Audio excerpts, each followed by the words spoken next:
My job is to use all of my privilege to defeat injustice, to build equality in the world. Leaders can come from every single walk of life. They can be born in Kibera slum in Nairobi. They can be guerrilla warriors in Aceh in Sumatra. And they can be the captains of industry who were taught generation after generation that privilege was a birthright. And I'm going to give over ownership and control to the people who actually need to be at the table, which is their workers. So how do we actually bring out our individuality? How do we exercise that full range of motion of our own personal identity and values for our good and the good of others on the planet? This piece around resting in comfort with other human beings, finding your shared connection with another human being, and resting in comfort with your identity, I think is really important. Doing good starts with doing good for yourself, which is what a lot of impact professionals forget. Karimah, it is actually an honor to have you on the show. I'm really, really curious to hear more about your history, how it shaped who you are today, and how that's kind of all been. Can you tell us your professional journey, but in 3 pivotal moments? I can. And my pivotal moments all happen to involve plane rides. The first plane ride was in 1986, my first plane ride ever. I was moving from my tiny town in India, where I grew up until age 10, to the US. I lived in a house that my great-grandparents had built. Everybody knew who we were, and we were from a strata of relative privilege, but from a family that believed that the purpose of that privilege was to do good.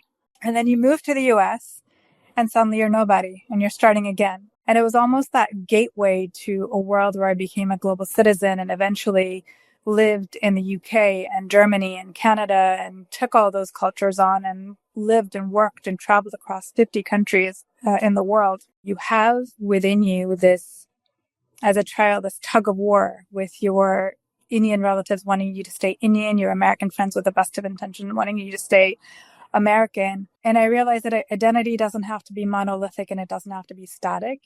It can be fluid. It can be what you want to be. It can continue to evolve. And everything in your identity can be a superpower. The kids that made fun of you when you had the strange accent, or knowing that you'd sat in a hut with a person who worked in your home and broken bread with them as a very young child, all of that can build you and make you. And that was really fundamental because it made me realize that my purpose and my identity are very much linked to that. Understanding that my job is to use all of my privilege to defeat injustice, to build equality in the world. The second pivotal journey, the flight, was in 1999. So 1986 to 1999, I was that good Indian kid, immigrant, who got good grades, was going to be pre-med. I think in my parents' eyes, they had stars about me becoming a doctor, marrying a nice Indian boy, living in suburbs, raising a couple of grandkids for them. And I realized that I didn't want any of that. And I decided to study international development instead. And the minute the bus pulled in to Oxford from Heathrow, I knew that was it. Oxford was so magical, and it was such a pivotal point for me. And that was my gateway to a career of global impact. Because Oxford instills in you 3 things. One is a deep rootedness in philosophy. Secondly, a strong vein of ethics. And the third is, man, everybody's so smart. People stretch your brain and people challenge your thinking like nothing else. So that stretchy brain, constantly questioning, thinking, trying to seek out knowledge. That gateway from Oxford was one from which I started my career. I worked in the beginning of my career in the slums of India and Africa, and then went on to the Fairtrade movement. At age 26, my CEO said, go and build a coalition of farmers and workers across Asia so they can take their righteous place at the table. And so I said, okay, didn't know how to do it, but at age 26, you think you can? So you somehow. And through the work in the slums and through the work with all the farmers and workers at Fairtrade, one of the things that I realized is this deep respect for our shared humanity and understanding that leaders can come from every single walk of life. They can be born in Kibera slum in Nairobi. They can be guerrilla warriors in Aceh and Sumatra. And they can be the captains of industry who were taught generation after generation that privilege was a birthright And they could then say, no, I'm going to change that. And I'm going to give over ownership and control to the people who actually need to be at the table, which is their workers. It also taught me a lot of audacity because the Fairtrade movement was started and initially run, and I think still run by a lot of people who are very audacious, right? Dutch priests and young activists who worked in war situations and realized that the farmers who grew the bananas and the coffee and the chocolate we so cherished and needed actually had periods of starvation and hunger. And that was not okay. So they were just trying to get us closer to the people who grow our food so that we could all live equitably. But to do that, the things they did were kind of crazy. Mm-hmm. And I think that audacious ambition, that purpose-led dream is something that I always take. So that idea of shared humanity is really important. And then the third flight that I'm going to talk about is the flight that I took over Sumatra in 2015. Now, remember I talked about the Achenese warriors. In 2005, after 30 years, because of the Indian Ocean tsunami, there was peace in Aceh. So there had been a 30-year conflict in Aceh because whatever internal situation in Indonesia amongst the local populations. And I got to go down to Sumatra and to see these coffee farmers who had also some of them been guerrilla warriors who within 2 years formed coalitions that helped them negotiate better terms of trade with their exporters and importers, really show up.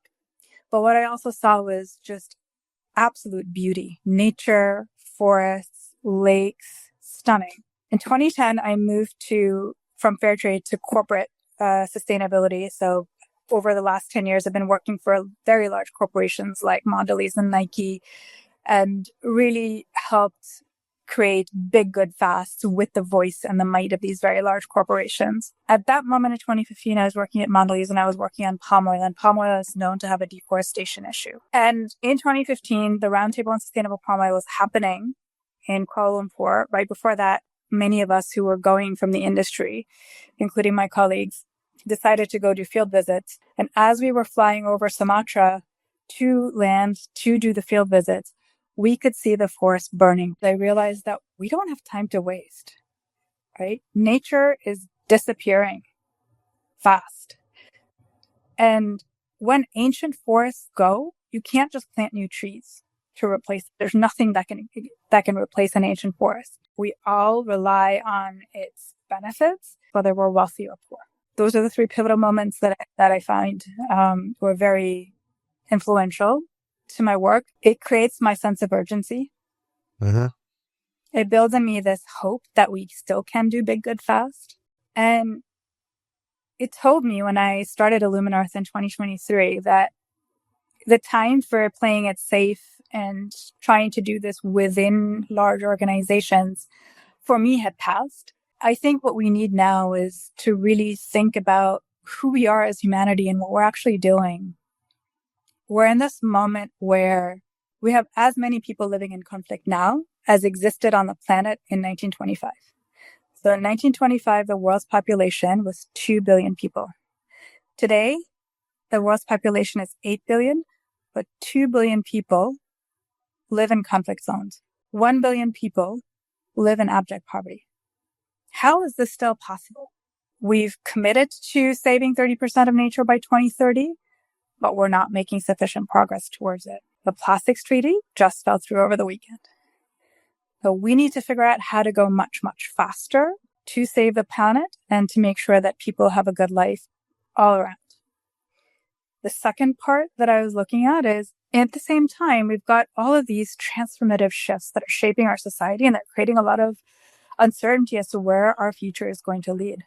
So we've got AI and it's all over the place. And, depending on who you ask, it's either the boogeyman or it's our savior. So the thing that I wanted to work on in the next phase of my career was on the paradigm of leadership itself. And I want the future to be about universal flourishing. It's about us as individuals coexisting in equilibrium with all other humans and with nature. Wow. I just want to know if you carbon offset your flights. Just kidding. Just kidding. I'm just teasing. But just having that space and that self-perspective clarity to be able to kind of think deep and think wide and think broad when you're quite literally in transition. Yeah. And I just wonder how interesting that is to be able to kind of have that perspective and that self-perspective clarity, and see so many different facets of the world. I think that, to your point, that really does feel like a privilege. Oh, yeah. So much you talked about resonated with me, actually, in so many different ways. I almost don't know what to kind of pick at first, basically. There's just so much many in there. Things. Yeah.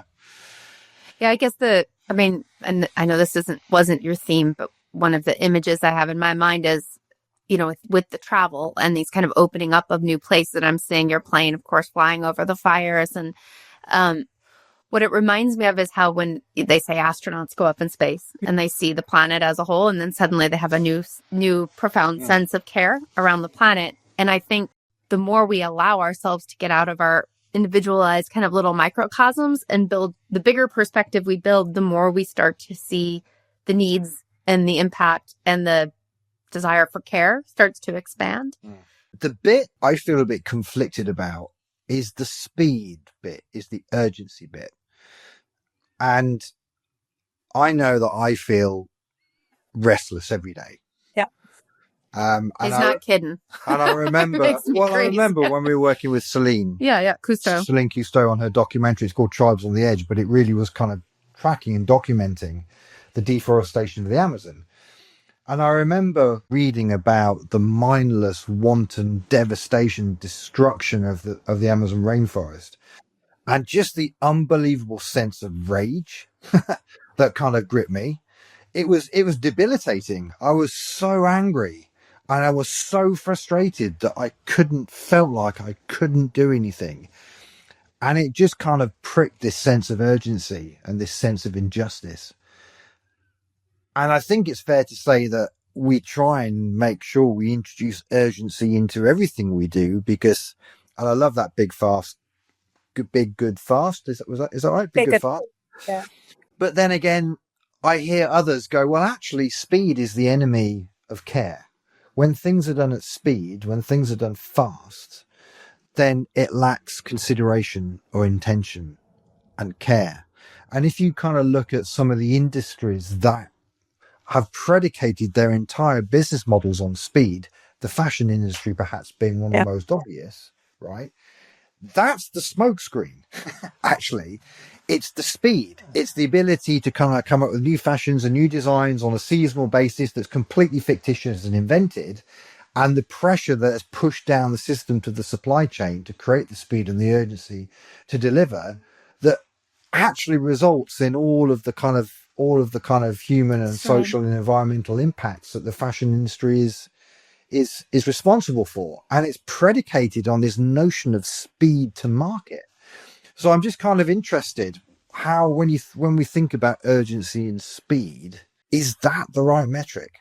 I think urgency and speed and saving the forest and cleaning the ocean, absolutely. I think we need to figure out, if we can figure out how to push out a new fashion line in 6 months, can we figure out how to stop deforestation in 6 months? But I'm also going to pick up that piece, Heidi, around children. I don't even know if my parents thought about it, but they took us everywhere and they sent us everywhere. So it was really normal for us to go into a hut or into a slum and go into somebody's home and hang out. As normal as it was for us to go into a 5-star hotel and do the same. It was really normal for us to go and walk in the forest and meet tribal people, or walk across a creek to reach a village where they were doing some social work. But this piece around resting in comfort with other human beings, finding your shared connection with another human being, and resting in comfort with your identity, I think is really important. Because I see far too often, so many people are bent on buying that private jet or having yet another piece of designer XYZ. If that brings you joy in the deepest way, great. If it's about ego, if it's about your insecurity and you want to overcompensate that, think about why you're spending your time on that. I also see a lot of beautiful, wonderful friends trying to protect their children away from what's uncomfortable, from poverty, from war. I think if you are able to expose people, you're able to expose children early to our shared humanity and to what's going on, and to explain to them what resilience is about, and to find comfort and pride in their own identity, whatever they are. If they're comfortable in that and they can be supported in that, maybe they will focus more on doing good for themselves and for others. Yep. Doing good starts with doing good for yourself, which is what a lot of impact professionals forget. So across that globetrotting, what's been the hardest part when you look back and you go, okay, that was really shit. That was really hard. I think working with street children was really hard because you see somebody, especially when I started off, right, as working in Mumbai's largest slum, and you see young people who look like you, and you know you can't do anything for them besides micro things, right? I built a handicraft cooperative with a bunch of young girls who lived less than a kilometer away from the public school, but who, when they menstruated, were pulled out of school by their families. And so at least we built a business around them. We helped train them. They had such amazing leadership skills, so much charisma. And I still remember the boldest and brightest and the sunniest amongst them. We went through this training program. We built the cooperative. And just as I was about to leave for my next assignment, her parents decided at age 16 she was going to get married to a 36-year-old man. And so when you see that everything is possible, and yet there are so many barriers, income inequality is massively shifted. And maybe this is a question that we can ask. It's not my ultimate question for Gaia, but it's a question for Gaia. Where is wealth divided? According to one of the AI tools that I casually asked, together they own $49 trillion. The world economy is $100 trillion. You cannot tell me there is zero correlation between that and inequality and want and war. Of course. Yeah. Right. I think we should ask Gaia. Maybe you should ask Gaia then. Should we ask her that question? So how should we frame it? How many people in the world are there that are worth over $30 million or more? Number one. And number two, how much wealth do they own together? The number is roughly between 250,000 and 300,000 people worldwide. Obviously, some reports might offer slightly higher or lower numbers, depending. And when it comes to collective wealth, the estimates are wide-ranging, but a ballpark figure often cited is somewhere in the range of US dollars 20 trillion US altogether. And this takes into account the thresholds of the $30 million ultra high net worth individuals. But it's fine. I mean, even that is 20% of the world's GDP, right? So Right. Yeah. we know it's all caveats, but still, it's like there's enough wealth, even if you take 1% of that every year, and put it towards the SDGs, towards the nature gap, that we could actually meet it all. At the back end, it's basically about re-engineering our economy so that we don't burn fresh fossil fuels, we don't dig for fossil fuels, we are making sure that everybody has a good life. We're making sure that no more forest gets destroyed. We're making sure that no more plastic falls into the ocean, all that. But at the back end, to fix it, there's plenty of money.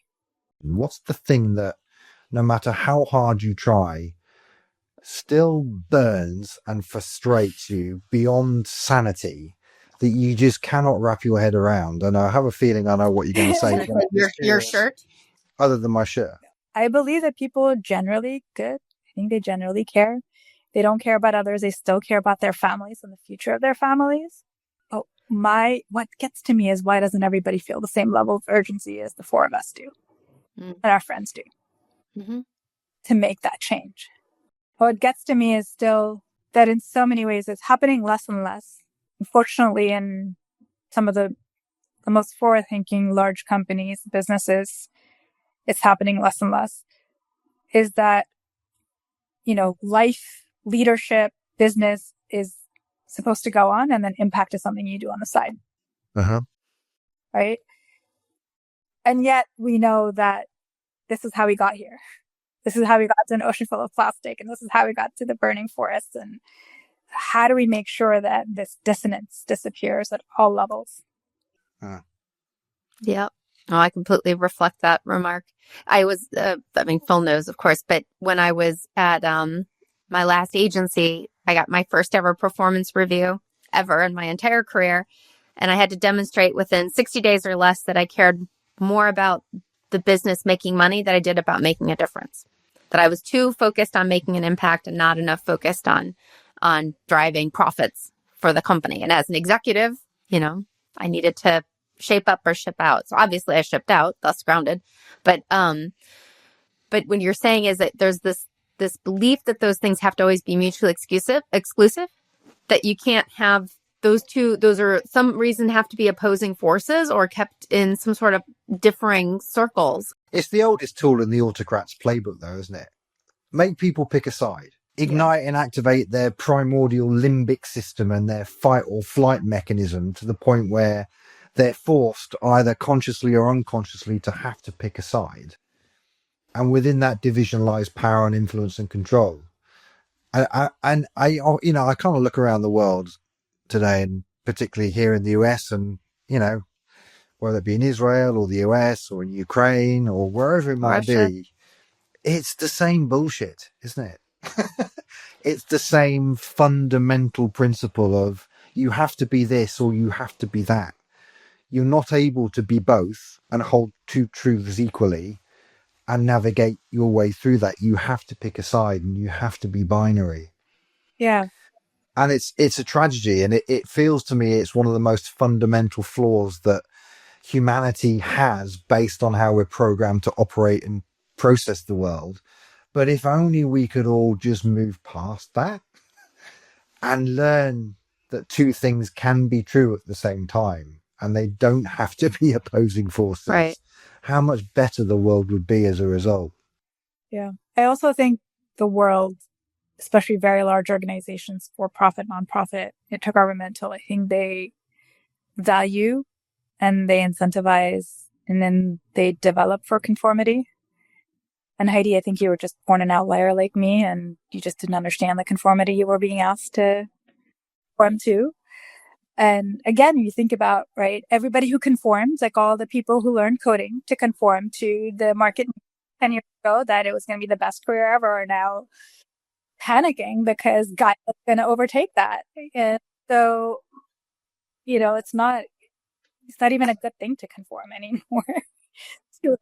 So how do we actually bring out our individuality? How do we exercise that full range of motion of our own personal identity and values for our good and the good of others on the planet? Yep. No, completely agree. And Phil's just scrambling to try to figure out, get the power cord for the computer. Power's going to go out any minute, so I'm just trying to make sure I can plug us in. There we go. Little tech support. It's like watching the battery go down, it's going, balls, it's going to go. Don't worry, we got all that. Completely agree. Anything else you'd like to ask Guy before we move on to your parting words of wisdom? I want the leadership paradigm to be about me, us, and nature flourishing in tandem. Great. How do we get leaders to do that in a way that feels great and it wants them to rush to do that? So how do we frame that question? So how do we get leaders to embrace a paradigm of flourishing? Of universal flourishing, where all other humanity and nature coexist in equilibrium. Siri's decided to answer in the background. She got jealous of Gaia, so she's popping in to talk. Yeah, she's also a bit jealous of Gaia, so Siri's having to go as well. Okay, we shut her up. Wait till she's still going? Shush, Gaia. Or Gaia, sorry, Siri. Shut up, Siri. Now, please, just shut up. No. Oh my good life. This is the world we live in, right? This is ridiculous. Multiple AIs. Oh. Yeah. Well, Here's a few ideas from Gaia's playbook. Okay. Come on, Gaia. Bring it home. One, starting off, is education and storytelling. Leaders often respond to compelling narratives backed by data, which we know all well. When we can tell stories that show how sustainable practices have benefited beyond just numbers, like healthier communities, cleaner environments, and long-term economic stability, it helps shift perspectives. The second is naturally demonstrating the tangible benefits. Third is collaborative leadership. The fourth is policy integration. And the fifth, emphasizing equity, because universal flourishing isn't just about nature or profit. It's really about equity for all. So in essence, getting leaders to embrace this paradigm often involves blending storytelling, practical data, and collaborative policy execution as a slow but vital journey. I'm not taking that answer. That's very generic. I tried 30 It is very generic, with the same isn't it? question. Very generic. Yeah. Gaia needs to do better. But I think that's the thing about AI, though, isn't it? It just aggregates what it can see and aggregate together at a kind of semantic level. It doesn't have any clue as to the wisdom underneath, right? Yet, at least, anyway. Yeah. But I mean, I guess there's some areas to consider in that are maybe partially helpful. But, yeah. All right, Gaia. Go back to school, Gaia. We've got some work to do, mate. Brush you up on your universal flourishing. Can I put Gaia on a performance plan? You have 60 days, Gaia, to be more actionable and insightful. Yes. Yes. She'll get a virtual spank otherwise. Right. Yeah. Otherwise, yes. Yeah, exactly. Right. I'll take away her bonus. Any closing thoughts, Karimah? So if you believe in all the people and planet stuff I talked about, great. If you don't believe in it, you'll at least believe in the massive changes that are taking place in society because of AI and because of the new generations coming ahead, Gen Z, Gen Alpha, who want something very different from us as parents, employers, intergenerational community. That world that's coming ahead of us is going to be totally different from the world that we've known. And it means that we have to reimagine everything we do, including reimagining how we lead and how we operate our society. So the one thing that I want to tell you is I'm giving every single one of you permission to reimagine how you lead and how you operate society. And what I hope that reimagining does is bring you to that concept of universal flourishing. That's great. Those are great insights. Thank you. They are. Thank you, Karimah.